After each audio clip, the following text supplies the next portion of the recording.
The man behind the grease. The sun had barely lifted over the sleepy town of Pine Rock, a quiet place that sat tucked between dry hills and forgotten roads.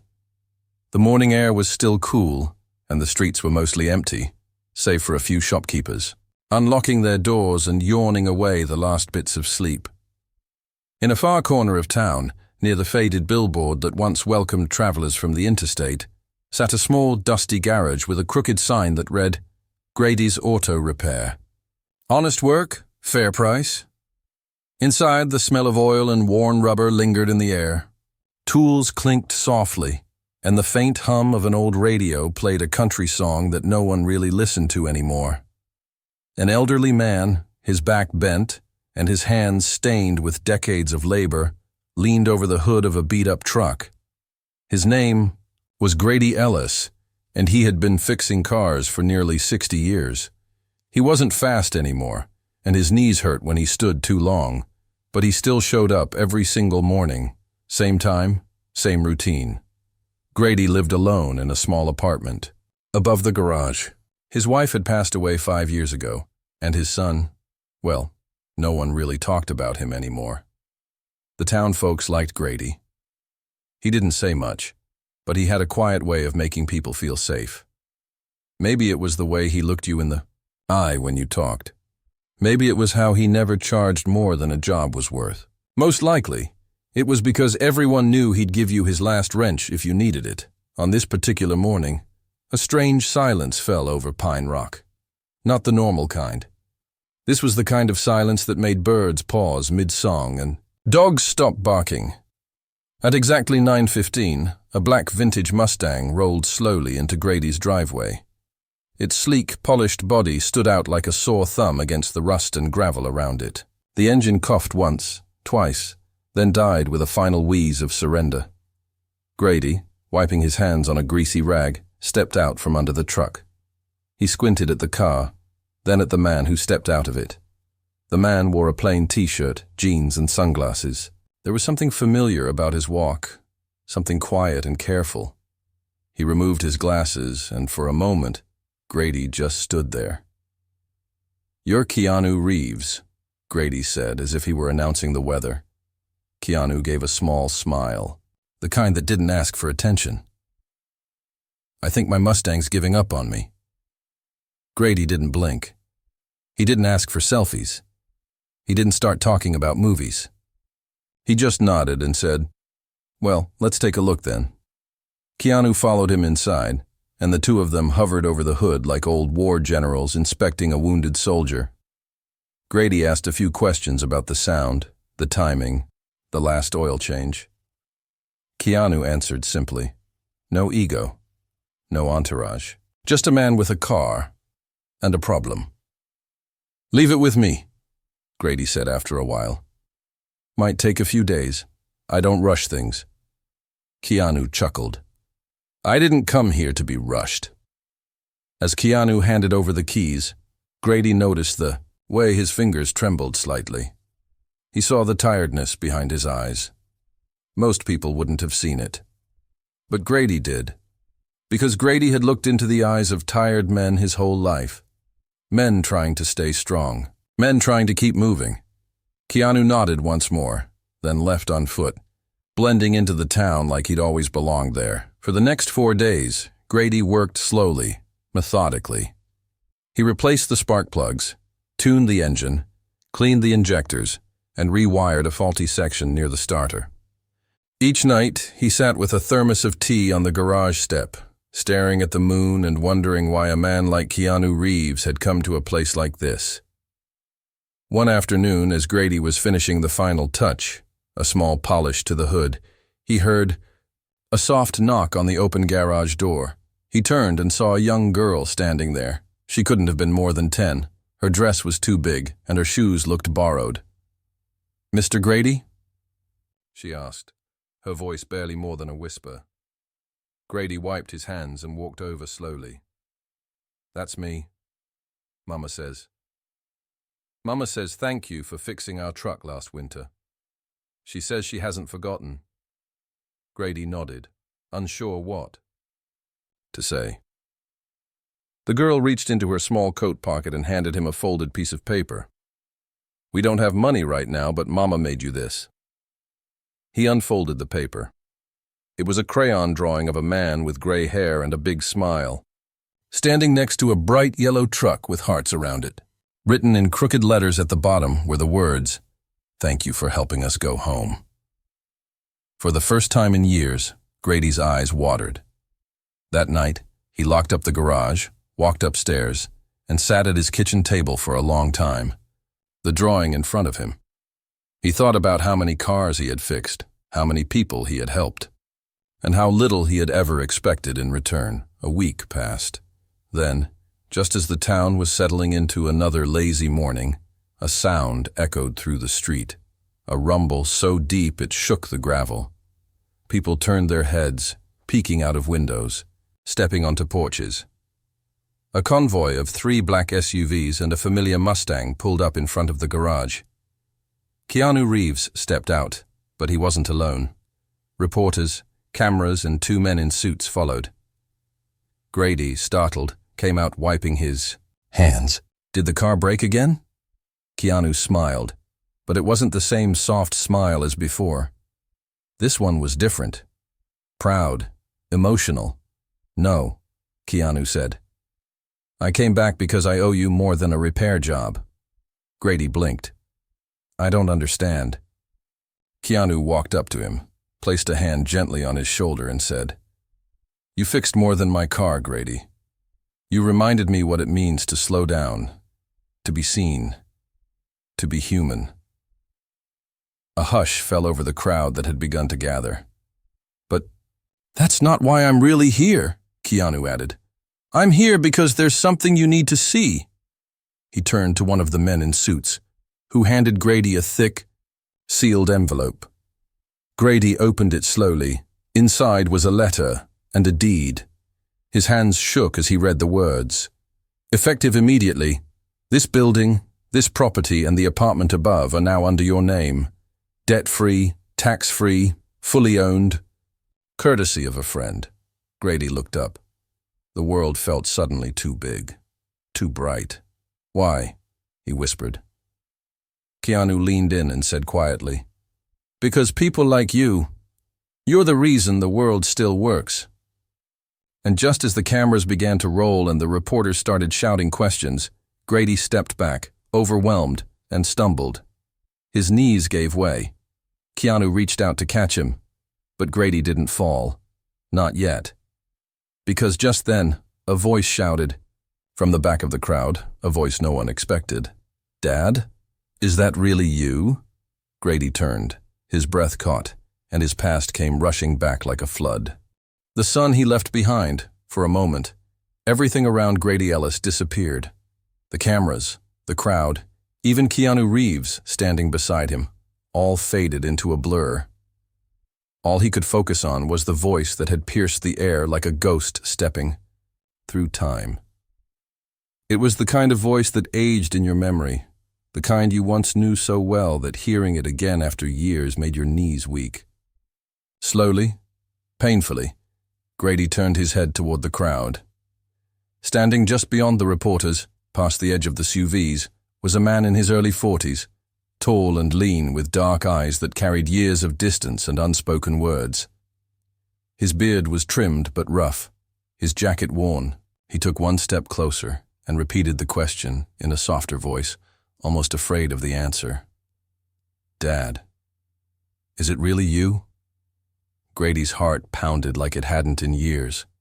His lips parted, but no sound came. His fingers trembled at his sides. It wasn't that he didn't recognize the man, it was that he did, painfully, instantly, as if no time had passed at all. It was James, his only son, the boy he'd once taught to hold a wrench, the boy who left after their last argument and never came back. Grady had buried that chapter deep in his chest, wrapped in guilt and silence.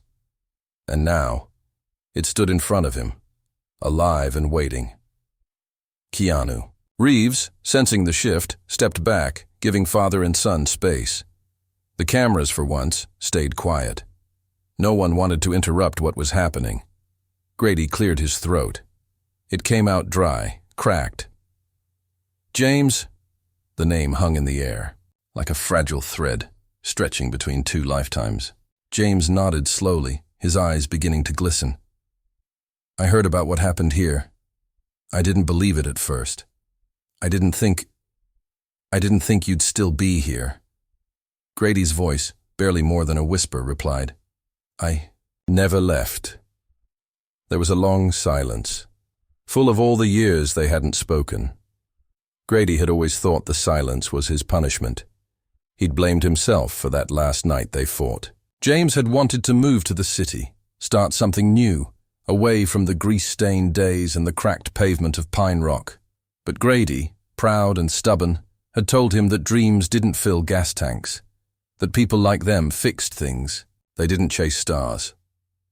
Words were said, hard ones, words that Grady regretted every day since. And James walked out the next morning, never turning back. And yet here he was.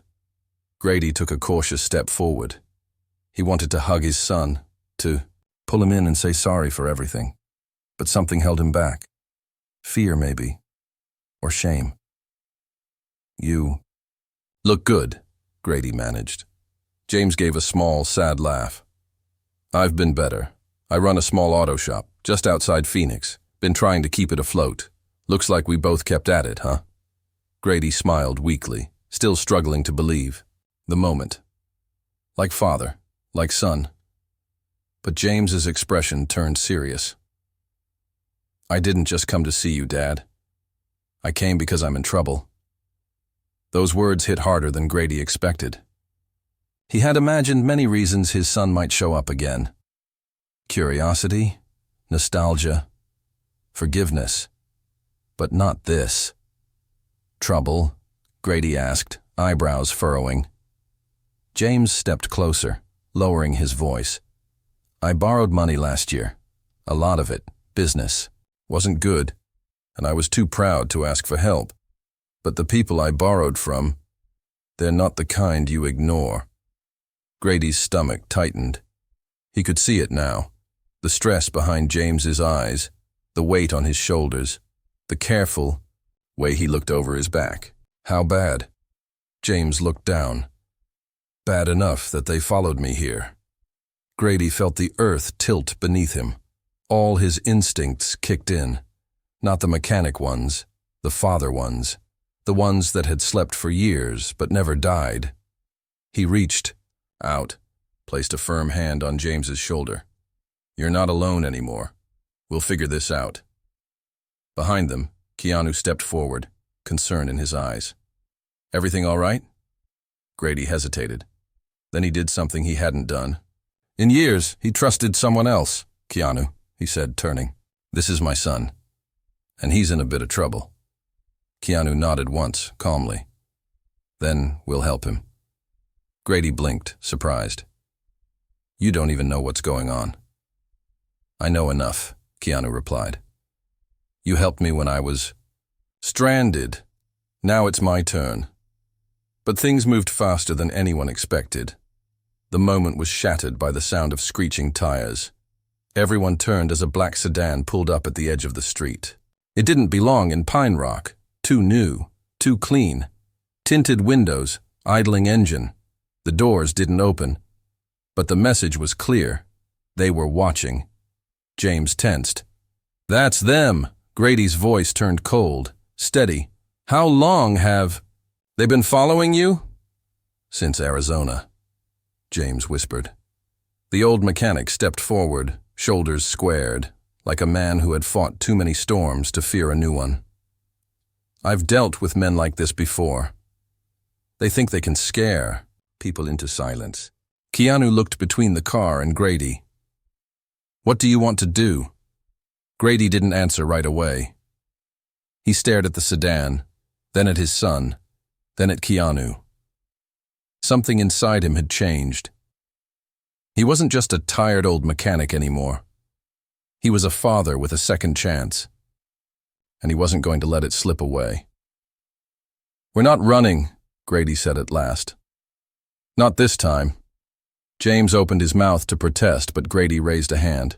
No, This is my town, my garage. They don't get to bring their fear here. Keanu nodded. Then we stand with you. Grady turned to his son, eyes filled with something James hadn't seen in a long time: strength, love, and purpose. You're home now, and as long as you're here, you're safe. But the black sedan didn't move. It just sat there, humming quietly, watching. And as the sun dipped lower in the sky, casting long shadows over the cracked pavement, one thing became clear to everyone gathered. This wasn't over, not by a long shot. And when the first rock shattered the garage window later that night, Grady knew they were just getting started. The crack in the glass, the shattered window lay like a jagged question on the garage floor. Broken glass glittered under the flickering shop light, and the silence that followed was heavier than any sound.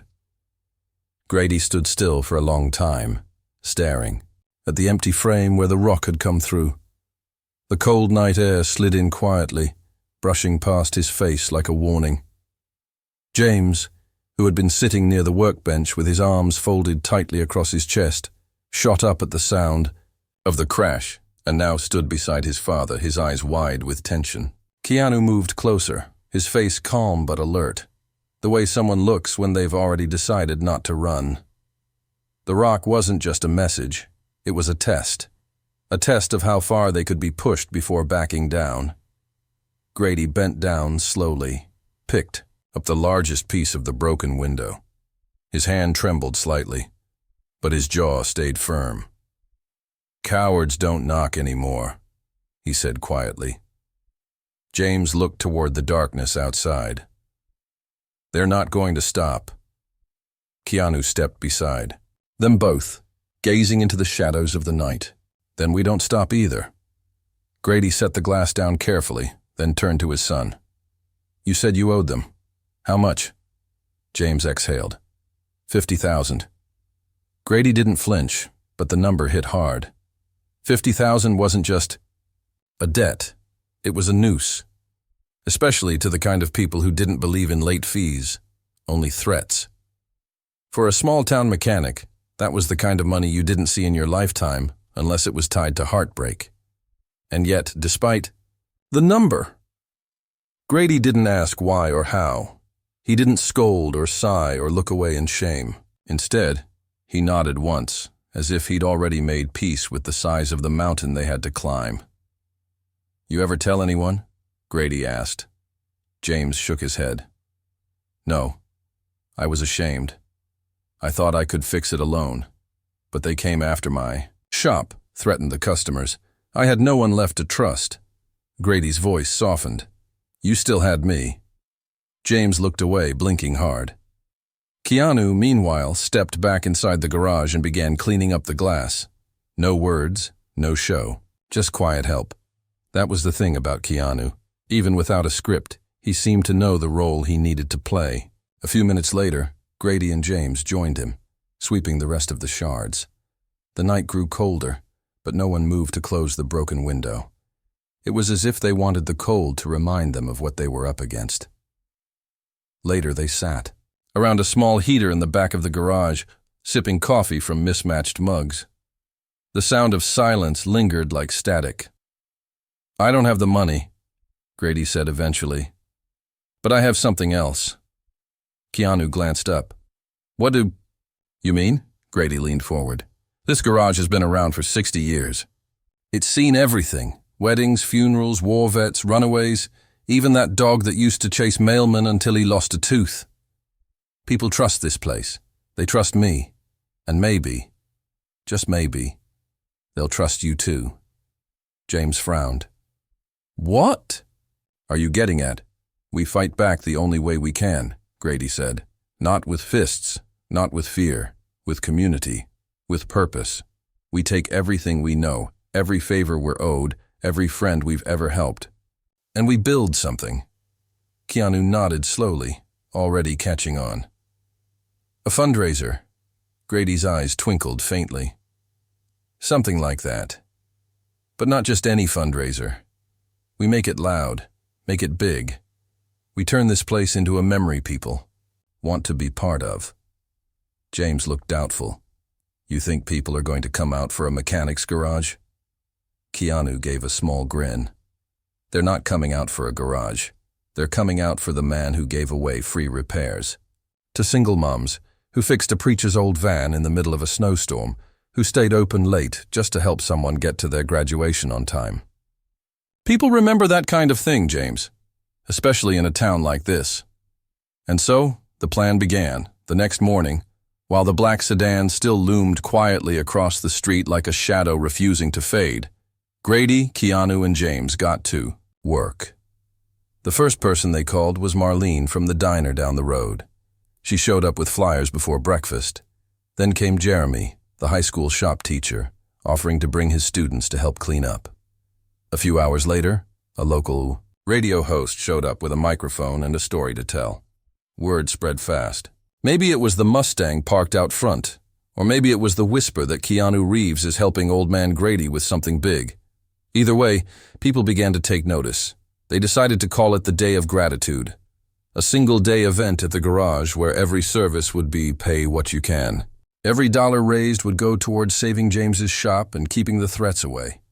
There would be food, music, raffles, even a classic car showcase. But the heart of it all would be a simple truth. When you're in trouble, you shouldn't have to face it alone. As they planned, Keanu moved through the garage with a quiet confidence. He didn't act like a star. He didn't draw attention to himself. He tightened bolts, scrubbed tires, even helped repaint the sidewall that had been faded for years. James, too, started to smile again. Not the hollow kind, but the kind that reached his eyes. He was still scared, still unsure. But now he wasn't walking alone. But not everyone was pleased. On the third night, the threats returned. This time, not with a rock, but with fire. Someone lit the back dumpster and set a burning rag through the mail slot. Grady had already installed cameras, and Keanu, hearing the alarm, raced outside with a fire extinguisher before the flames could spread.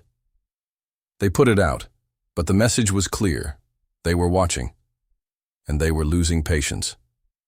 Grady handed the security footage to the sheriff the next morning, but the man shook his head. We don't have jurisdiction over out-of-state. Gangs, Grady, best I can do is keep an eye out. James felt the walls closing in. We're running out of time.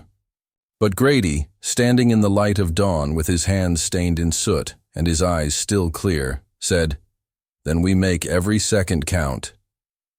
The Day of Gratitude was set for Saturday. They had 3 days, and somewhere out there, someone else was planning something darker. The Day of Gratitude. The sun rose over Pine Rock on Saturday morning like it hadn't in years, warm, golden, and filled with promise. The sleepy town stirred earlier than usual, as if it sensed something important was about to happen. Outside, Grady's garage, folding tables were set up along the sidewalk, covered in homemade pies, coffee thermoses, toolboxes, raffle baskets, and paper signs written by children who had once watched their parents cry in that same garage, only to smile. Again when Grady handed back their keys and refused payment. Keanu Reeves was already there when Grady came down the stairs. He wore a flannel shirt, sleeves rolled up, quietly arranging chairs for the community gathering. It wasn't for publicity. There were no paparazzi, no velvet ropes. Just neighbors, strangers, and a few passing travelers who had heard whispers of something worth stopping for. It was a different kind of spotlight, one lit not by fame but by kindness. Grady paused at the door before stepping out. He looked over the scene in front of him, Marlene pouring coffee for the sheriff, kids drawing smiley faces on the garage sidewalk, and James, his son, helping a young woman push her grandmother's wheelchair closer to the entrance.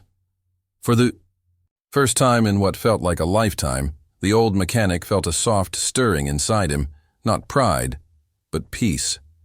He walked out and stood next to Keanu, who glanced over with a smile. You ready for this? Grady nodded slowly. Never been more ready. People began arriving in waves. Some came with stories of how Grady had fixed their cars after hours. Others came with tears, sharing memories of broken-down nights and open garage doors. One woman, who had been just a teenager when Grady towed her stranded car in a rainstorm, brought her husband and newborn twins to thank him. Another man said he drove 3 towns over just to shake Grady's hand. Even James's old school friends came, some bringing tools, others bringing checks folded inside envelopes. The atmosphere was electric. Music played from a small speaker. The smell of barbecue drifted from the food stall, and laughter rolled across the lot like thunder in sunshine. Children climbed into classic cars, mechanics offered quick inspections, and local bands played soft tunes from the back of pickup trucks. It felt less like a fundraiser and more like a celebration of work, of community, and of one man who had always stood in the background until someone finally pointed the camera at him. But the shadows hadn't left. They lingered just out of reach, invisible to the joyful crowd. The black sedan hadn't returned that morning, but everyone who knew about it felt its absence like a ghost. And somewhere between the raffle drawings and a surprise visit from the mayor, a young man in a baseball cap, face half covered by sunglasses, slipped into the crowd with too much quiet in his step. He moved like someone searching for a moment that didn't belong. Grady didn't notice him at first, nor did Keanu. James was too busy under the hood of a teenage girl's car showing her how to replace a belt. The man wandered through the tables, snapping pictures of the license plates, jotting something into his phone, then walking behind the garage with a bag tucked beneath his arm. No one saw him place it. No one saw the small, blinking light inside. But 10 minutes later, as Grady stepped up onto a crate to thank everyone for coming, the sheriff's radio crackled. He reached for it instinctively, stepping to the side, and froze mid-sentence. His eyes narrowed as he listened, then turned toward the back of the garage and ran. Grady saw the shift, the urgency, and stepped down. Something wrong? Before the sheriff could answer, a sharp pop cracked the air behind them. It wasn't loud, just enough to make people turn. But what followed was worse. Smoke began pouring from the garage's back door, not from the engine room or the stove. It was too fast, too black. Someone screamed. Keanu Reeves didn't hesitate. He sprinted toward the building. James followed, and Grady moved as fast as his legs allowed. The sheriff called for backup, but they didn't wait, because inside the smoke was a small fire eating through the boxes near the rear wall. Boxes filled with old manuals, fabric, and gasoline-soaked rags. "Move the people back," Keanu shouted. "Keep them away from the building." Inside, James grabbed the fire extinguisher. Grady, choking from the smoke, pointed toward the shelf that was already starting to collapse. "Get that out! Now!" Together, they fought the flames, coughing, sweating, shouting. Keanu tore down a tarp to keep the fire from spreading to the fuel drums. James sprayed foam into the wall. Grady covered his mouth with a cloth and beat the embers with a metal lid. 10 minutes later, the fire was out, but the damage was done. Half the garage was blackened, tools melted, parts lost. The crowd watched in stunned silence as the 3 men emerged, covered in soot and ash. Grady looked down at his shirt, burned at the edges, and for a moment, all the weight he'd carried tried to push him to the ground. But then something else happened. A little boy stepped forward from the crowd, holding a plastic jar with coins in it. He looked up at Grady and said, "This is for you." One by one, people followed. An old man with a walker pulled out a folded 20. A high school kid handed over her tip money. A mother whispered something to her son, and he came forward with a crumpled $5 bill. It wasn't about the money. It was about what the fire couldn't destroy. Keanu put his arm around James. "They tried to silence us. Instead, they gave us a louder voice." Grady looked at the people, at their tired faces, their generous hands, their belief that something worth saving was standing in front of them. He wanted to cry, not because of what he had lost, but because of what he had found: community, truth, forgiveness. He stepped forward again, this time without the crate. His voice was hoarse, but steady. "I don't have fancy words. I don't have much left in my name. But if you're here, if you've given anything, time, money, a smile, then you've already done more than enough. And I promise, no matter what comes next, we'll face it together." The crowd erupted in applause. The music resumed, but Keanu, James, and Grady didn't go back to celebrating. Instead, they went to the back of the garage and pulled the security footage. On it, they saw the man in the cap. They saw the bag. And they saw the logo on his wrist, the same snake-like emblem James had described from Phoenix. Grady's eyes narrowed. Keanu turned to the others. "We're not waiting anymore." The road to reckoning, the night after the fire, didn't bring rest. The air in Pine Rock was still, but inside the old garage, something had shifted. It wasn't just the smoke clinging to the walls or the scorched smell that lingered in the rafters. It was the look in Grady's eyes. Something hard had returned, something long buried. After watching the footage again, frame by frame, he saw everything clearly now. The emblem on the arsonist's wrist, twisted and coiled like a snake, was no random design. It was a mark of a group James had once spoken about in whispers but never in full. Grady didn't sleep that night. Neither did James. They sat at the kitchen table upstairs, a dim bulb buzzing above them, a half-empty pot of coffee growing, cold between their hands. Keanu paced by the window, quietly watching the empty street, like a soldier waiting for a war that had already begun. "Tell me everything," Grady said at last, his voice steady. James hesitated. Then he began. "After I left here, after we fought, I was angry, too angry to think straight. I wanted to prove something to you, to myself.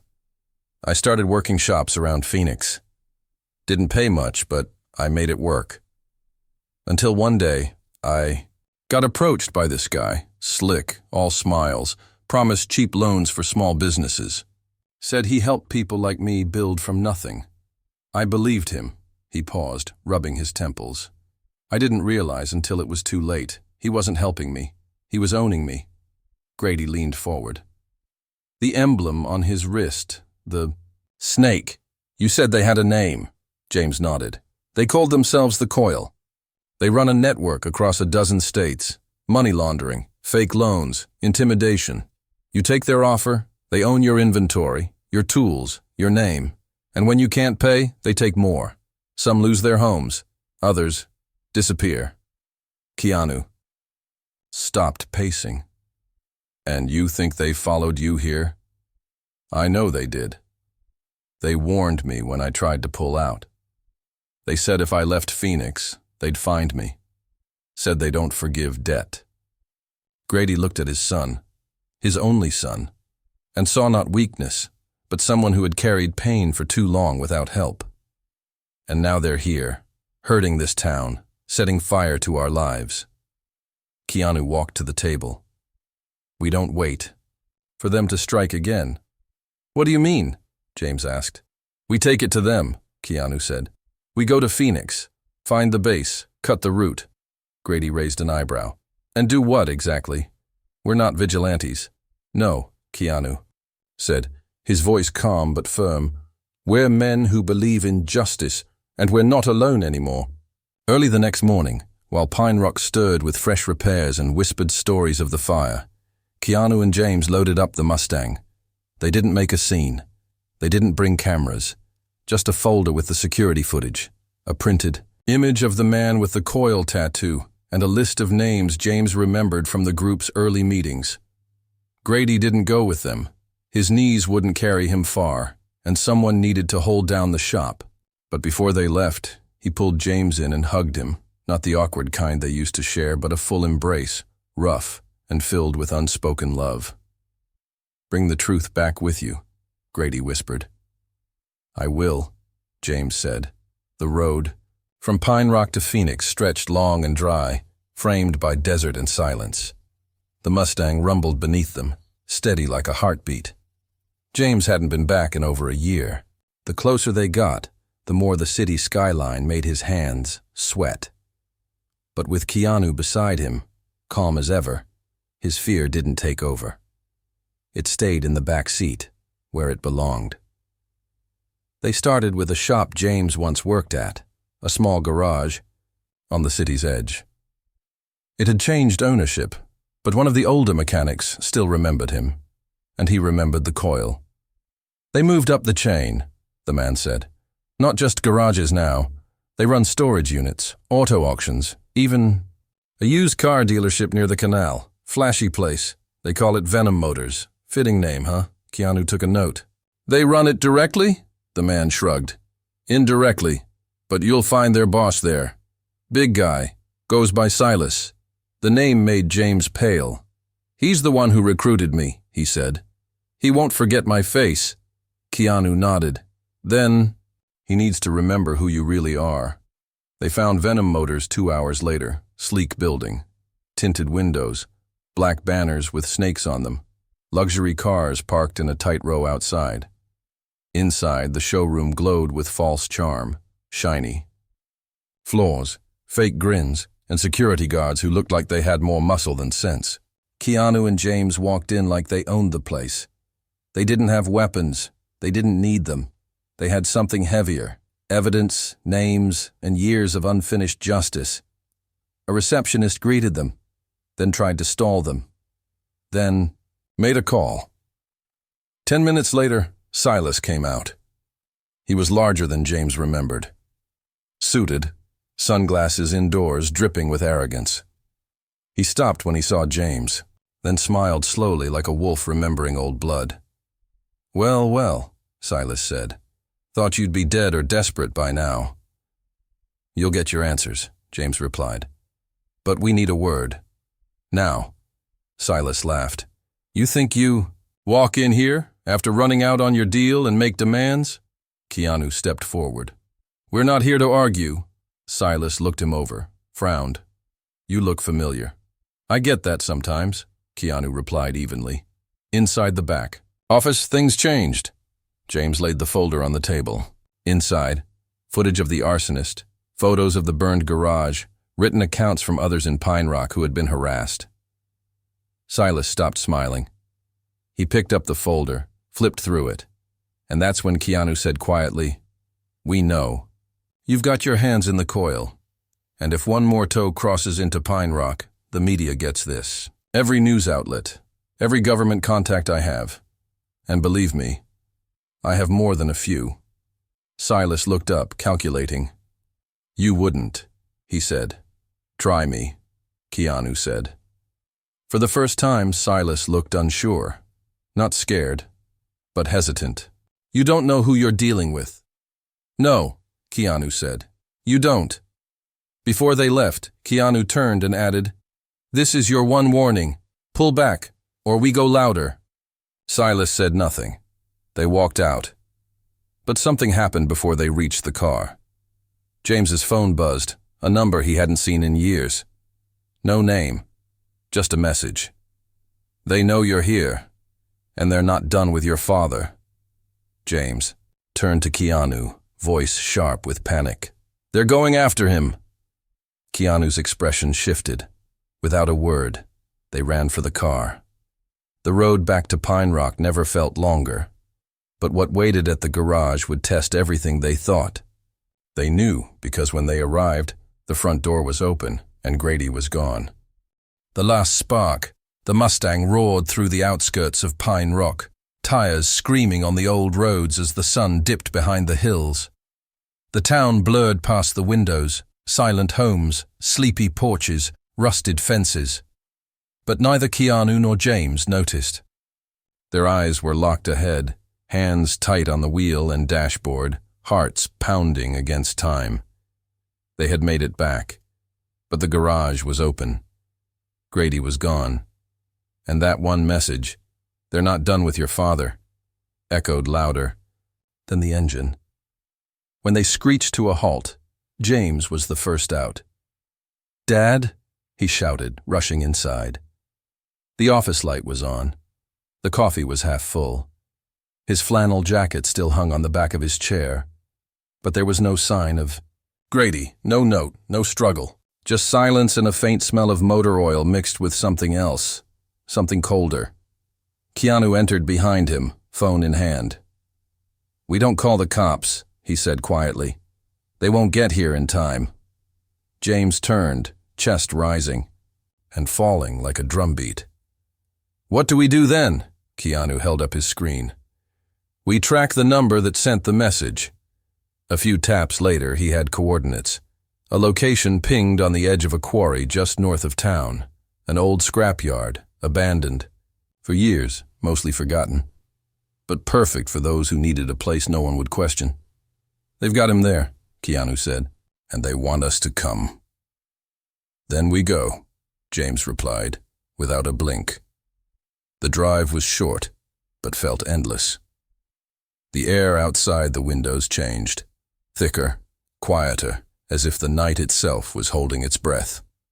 When they reached the edge of the quarry, the last light of the day was gone, replaced by moon shadows and a thick darkness that wrapped around the broken fences and rusted metal. They parked the Mustang out of sight, stepped out, and crept forward on foot. Inside the yard, old machinery lay twisted and dead. Crushed vehicles stacked like forgotten memories. Silence ruled, until a flashlight beam flickered in the distance. Two men stood near a trailer, weapons slung at their sides, talking quietly. James spotted them first. Keanu raised a hand to pause him. "We don't charge in," Keanu whispered. "We think." But before they could plan more, a sound echoed from inside the trailer. A voice. Grady's weak, angry, but alive. James's breath caught in his throat. "Dad." Keanu stepped closer, eyes scanning the perimeter. "You take the left. I'll distract from the right." James nodded. They split. The next few minutes happened like a silent film, movements choreographed by instinct and desperation. Keanu threw a rock near the yard gate.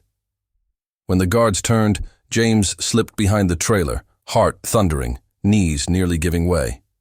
He found the door cracked open. Inside, Grady sat on a metal chair, wrists bound with rope, a bruise swelling on his cheek but fire still in his eyes. "Dad," James whispered. Grady looked up, his eyes lit with a mixture of pain and pride. "I knew you'd come."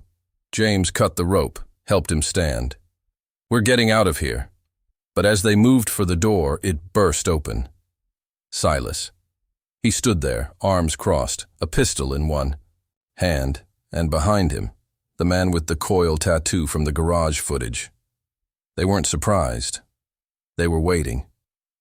"You didn't really think it'd be that easy," Silas said. Keanu appeared behind them before anyone could react. "Actually," he said calmly, "I did." And then chaos broke. Keanu lunged at the man with the tattoo, knocking the pistol from his grip. James shoved his father to the ground and shielded him as a punch grazed his shoulder. Silas swung wildly, but Keanu blocked and struck, fast and clean. The yard became a battlefield. Dust, fists, sweat, and rage. For every blow they took, they gave one back. It wasn't polished. It wasn't pretty. It was real. And it ended when James finally pinned Silas to the ground, holding his shirt in a clenched fist. "You hurt my father. You burned our home. And now, you answer for all of it," Silas spat. "What are you going to do? Kill me?" "No," James said, standing. "I'm going to forgive you, but I'm not going to forget." Behind him, Keanu had already dialed a contact. "You're done," he told Silas. "I know people who care. This is bigger than Phoenix, bigger than a debt. We're handing you over." Sirens echoed minutes later. Real ones. The sheriff arrived with backup. James handed over the evidence folder. Keanu gave the officers names, dates, and locations. They took Silas and his men into custody. No deals, no handshakes. Just cold metal and silence. And then it was over. James helped Grady into the Mustang. Keanu drove. No one said much on the ride home. There was nothing left to say. Just a quiet understanding that something had been broken, and something far more important had been repaired. A week later, the garage reopened. The town came back, one by one. They brought muffins and tools and hugs and smiles. They swept, painted, rebuilt. Keanu stayed a few more days, quietly helping, never asking for anything. When he finally left, he shook Grady's hand and looked James in the eye. "You did good." "Couldn't have done it without you," James said. "You could have," Keanu replied with a small smile. "But I'm glad I was here to see it." Grady watched him drive away, then turned to his son. "You staying?" he asked. James looked at the garage, at the rebuilt window, the fresh oil stains on the ground, the smell of life returning. "Yeah," he said. "I think I am." Grady clapped him on the back. "Good. There's still plenty to fix." And that's how the story ends. Not with fire or fists, but with forgiveness, with fathers and sons rebuilding what was lost, with a town that remembered, and with a man named Keanu Reeves who didn't just get his car fixed, but helped repair a legacy.